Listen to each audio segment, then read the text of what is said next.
我要和你比剑！大哥，这小子还敢摸剑，让我看看你的能耐！点到为止，不可伤了同门。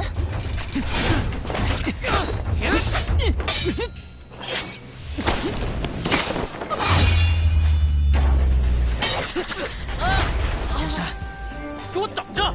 以后可别后悔。 Cerita kembali dilanjutkan dengan diperlihatkan Cuyang yang ingin kembali ke Taman Bambu Ungu. Tetapi di sana Cuyang kembali melihat adanya 4 orang yang berada di depan gerbang dari tempat mereka.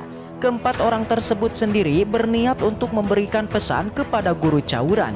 Di antara 4 orang ini, 2-nya merupakan bawahan mereka. Sang laki-laki bernama Li Jianyin dan sang perempuan bernama Wu Qian.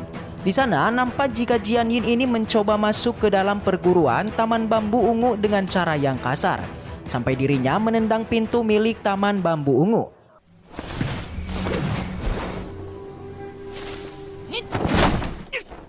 Wu Qian di sini merupakan senior mereka dan ia meminta kepada Jianyin untuk tenang karena mereka diminta untuk datang ke tempat ini dengan tenang.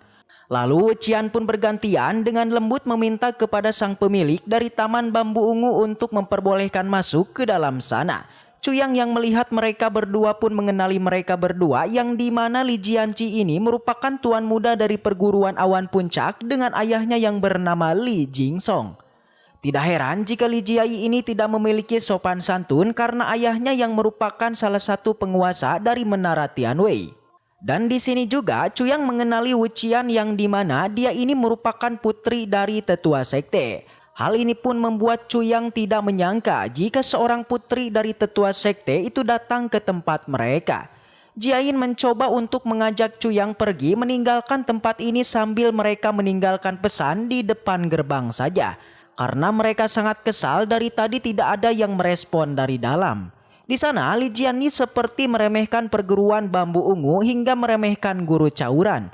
Cuyang yang mendengar itu pun tidak terima jika gurunya dipanggil dengan sebutan nama saja oleh Jianji. Cuyang melemparkan batu pada Li Jiayin dan membuatnya menjadi kesal. 分明是不把我们放在眼里。天热，快到阴凉处歇歇脚吧。奉命传达掌门口谕。没想到掌门之女吴倩倩也在。条贴在门上，咱早些回去吧。你敢打我！ Di sana terjadi cekcok di antara mereka. Tetapi Wu Qian menghentikan Jiayin karena mereka dilarang untuk membuat provokasi di antara sesama puncak. Wu Qian pun meminta kepada Cuyang untuk memberikan pesan kepada gurunya kalau sang pemimpin sekte telah membuat rapat diskusi. Dan guru Cauran diminta untuk berkumpul juga. Cuyang pun menjawab kalau gurunya sekarang sedang mengasingkan dirinya untuk berlatih dan dirinya sekarang tidak menerima tamu. Jadinya Cuyang akan menyampaikan pesan ini kepada sang guru nanti. 我看你存心挑衅。师父交代，切不可冒冒失失。我是紫竹园二弟子，楚阳。师父近日闭门修炼，并不见客。 Lalu Cuyang pun menyampaikan kepada Wu Qian kalau dirinya ini kagum terhadapnya yang ternyata begitu sopan. Walaupun dirinya merupakan anak dari pemimpin sekte. Berbeda dengan Jiayin yang sikapnya sangat sombong. Ia pun kesal kepada Cuyang dan menantang Cuyang bertanding beradu pedang. Cuyang pun menerima tantangan itu tetapi setelah Cuyang menarik pedangnya mereka semua pun tertawa karena pedang Cuyang yang terpotong. 小娇，直呼我师父名讳。我这个师姐替他道歉。楚阳，不敢受此礼数。你是废物，在阴阳谁呢？好你个楚阳！这是紫竹园，你冷静点。天，我要和你比剑！大哥，这小子还敢摸剑，让我看看你的能耐！不如你转投我爹门下吧。 Tetapi selain itu tiba-tiba saja Tantan keluar dari sana yang nampaknya ia baru saja bangun dari tidur. Tantan ingin menyampaikan kepada Cuyang kalau makanan telah siap. Namun karena di sini adanya tamu, Tantan pun mengajak mereka juga untuk makan bersama. Namun Li Jiayin justru marah kepada Tantan dan mendorongnya. Li Jiayin menyampaikan kalau perguruan dari Taman Bambu Ungu ini bukanlah perguruan yang sangat kompeten. Guru Cauran tidak mampu mengajari murid-muridnya juga yang tanpa orang-orangnya ini merupakan murid yang tidak beres. 咬牙清凉糕，这是你朋友吗？快来一起尝尝吧。一共1、2、3、4。没你事儿，远点。不吃算了，你这么凶干嘛？ Wu Qian yang mendengar itu pun kesal dan menyuruh kepada Li Jiayi dan juga bawahannya untuk segera pergi dari sini. karena mereka telah mengganggu ketentraman dari perguruan Taman Bambu Ungu.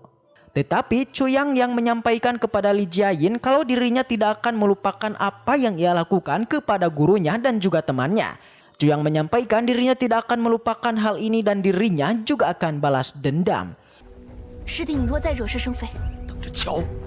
走，今日要为师门讨个公道，一个就够。 Jiayi yang mendengar itu pun kesal karena dirinya merasa telah diancam oleh Chuyang. Jadinya ia pun menyerang Chuyang menggunakan pedangnya. Alhasil ia pun menghentikan serangan dari Jiayin. Wuqian sendiri mencoba untuk menghentikan pertarungan mereka dengan meminta mereka berdua berhenti karena dirinya itu tidak mau adanya pertarungan di perguruan. Setelah berfokus melihat pergerakan dari Jiayin, Chuyan pun bisa melihat kelemahan darinya, yang dimana Jiayin ini nampak memiliki masalah dengan kestabilannya. Walaupun Jiayin memiliki serangan yang kuat, tetapi dia tidak memiliki keseimbangan yang bagus. Melihat adanya celah di bagian kaki dari Jiayin, Chuyang pun mengambil kesempatan tersebut dengan melemparkan batu yang membuat Jiayin terjatuh.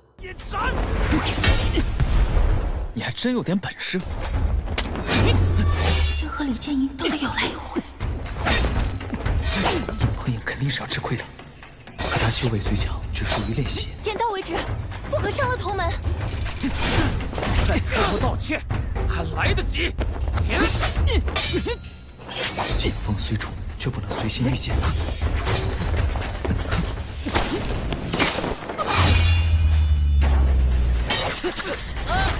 Chuyang merasakan kalau refleks dan juga kekuatannya sekarang lebih meningkat daripada sebelumnya. Setelah membuat Jiayin terjatuh, Chuyang pun mengambil kesempatan ini untuk membuat Jiayin tambah terluka, yang dimana Chuyang pun berpura-pura jatuh agar Jiayin tersiksa akibat timpaan dari dirinya. Dia berakting kalau dirinya sekarang merasakan rasa sakit dan kepalanya pusing. Chuyang meminta tolong kepada Wuqian agar dirinya nanti jika mendapatkan masalah dari Sekte Awan Puncak, Wuqian bisa membantu menjelaskan kepada sang pemimpin sekte kalau Jiayin lah yang telah bersalah karena telah membuat masalah kepada Chuyang. Wuqian yang mendengar itu pun mau menolong Chuyang dan lalu ia pun berpura-pura sakit agar dirinya bisa digandeng oleh Wuqian. Dan hal ini membuat Jiayin kesal dan berniat untuk melanjutkan pertarungannya melawan Chuyang. Tetapi dirinya tidak mau dan ia meminta perlindungan dari Wuqian untuk menghentikan tindakan Jiayin ini yang telah menindas dirinya. Tetapi tidak lama kemudian Jin San pun keluar dari sana dan dirinya telah mendengar keributan mereka semua dari Tantan. 你们都先起来吧。楚阳，来了没人？小人，离我的师姐远点儿！快帮我吧！一起上！ 何人在我紫竹园闹事？大师兄，你要给我们撑腰啊！ Chuyang mengadu kepada Jian San kalau Jiayin ini telah mengganggu perguruan mereka. Jin San awalnya kesal kepada Jiayin, tetapi setelah melihat adanya Wuqian, Jin San pun mendekatinya. Melihat hal ini pun membuat Chuyang sadar jika Jin San dan juga Jiayin ini sama juga menyukai senior Wuqian. Chuyang tentu ingin mengambil kesempatan ini untuk mengadu domba mereka berdua. Chuyang menyampaikan kepada Jian San kalau Jiayin ini telah menghina guru mereka, juga telah menghina dari para murid Taman Bambu Ungu sebagai murid yang tidak berguna. Dan juga Jiayin ini telah menyinggung senior Wuqian. Mendengar hal ini Jiayin pun tidak terima kalau dirinya telah dipitnah oleh Chuyang. Ia merasa dirinya tidak akan menyinggung senior Wuqian. Tetapi di sini karena dirinya telah dipermalukan oleh Taman Bambu Ungu, maka Jiayin tidak akan memaafkan mereka berdua dan dirinya juga akan membuat Taman Bambu Ungu merasa dipermalukan.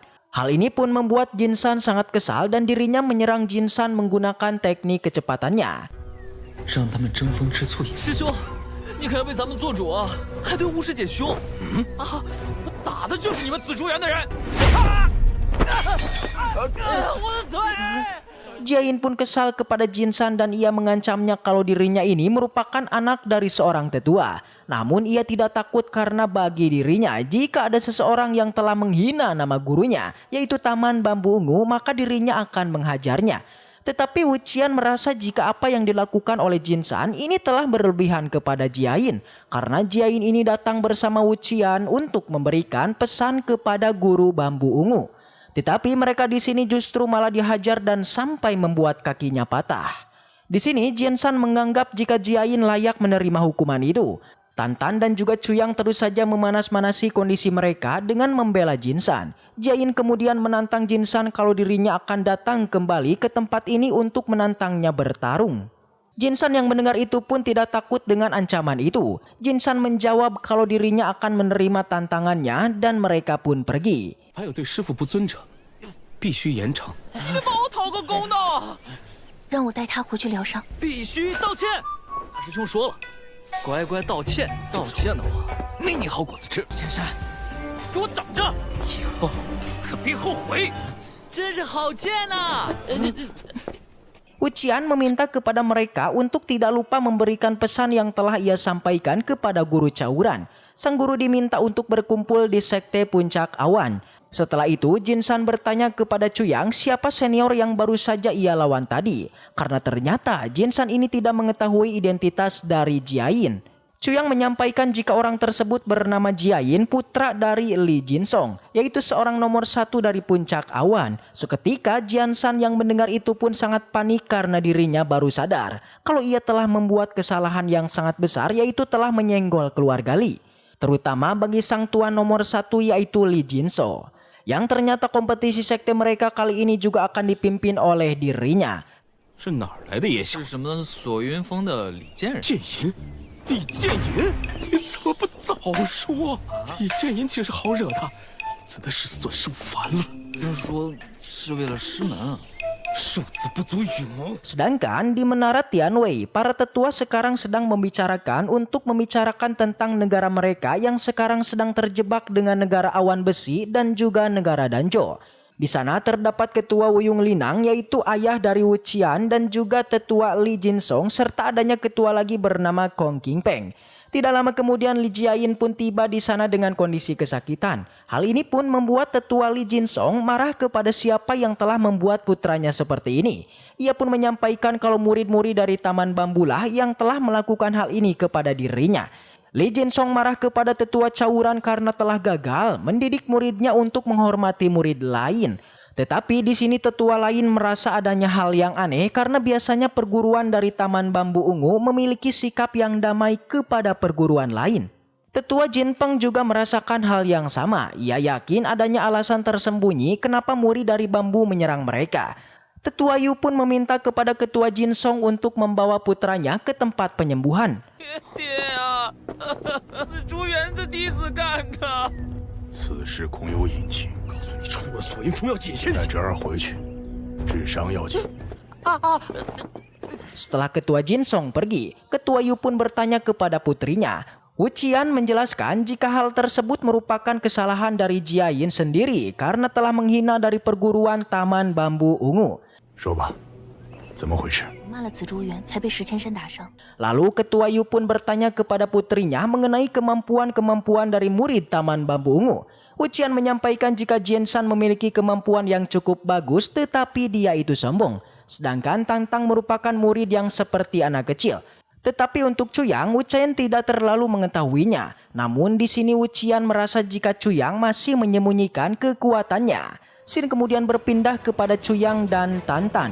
Di sana Chuyang sedang memikirkan sesuatu yang dimana Chuyang sedang merindukan Jingu. Chuyang berharap memenangkan kompetisi ini agar dirinya bisa pergi ke puncak pedang Jiun untuk bertemu dengannya. Baiklah, mungkin segitu aja untuk pembahasan kali ini. Dan semoga kita selalu diberikan kesehatan untuk mengawal donghua ini. Dan sampai jumpa di video selanjutnya.